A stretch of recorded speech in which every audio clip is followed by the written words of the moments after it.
Welcome to our garden, where just 10 years ago we would have been standing in complete full sun right here. We're gonna just talk about some of the different techniques that we use here in our super hot, dry, pretty intense desert climate to grow food. One of the materials that we use here a lot is this white material that you see here called remay, and it helps protect the plants when they're really tiny. It helps protect them from the sun, it holds in a little bit more of the moisture, and it keeps off a lot of the predation, a lot of the birds and squirrels, and in our case, sometimes our chickens.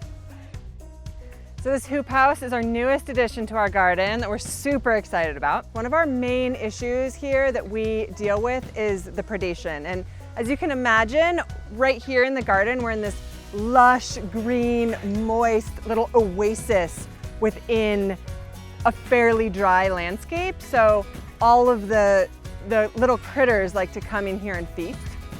One other thing that you might notice that's really different than a lot of what people think about is that our beds are actually sunken. You know, a lot of people are familiar with more the idea of a raised bed, but here, other than the predation, our other main issue that we contend with is keeping our plants moist, keeping them from drying out. So you can imagine a raised bed, when the wind comes through, it wants to dry out a lot more. So these beds in here are sunken and the pathways are actually taller, so that the water wants to go into the bed, and then that they're not risen up so they don't dry out as much in the wind.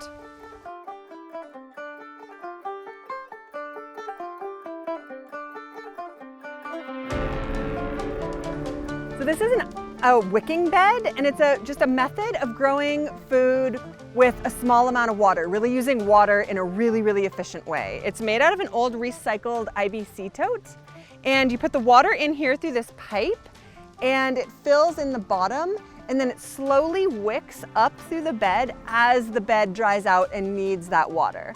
So it has a gravel layer on the bottom, and then it has a layer of soil.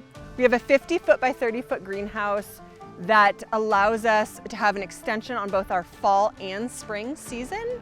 Some years we only have about 3 months of guaranteed no frost time, and the greenhouse gives us an extra several months on both ends. We also are allowed to grow a few crops in there that we wouldn't be able to grow outside. So we have figs in there, we have bananas that, you know, are an experiment that we haven't gotten that much of a harvest from, but it's still fun.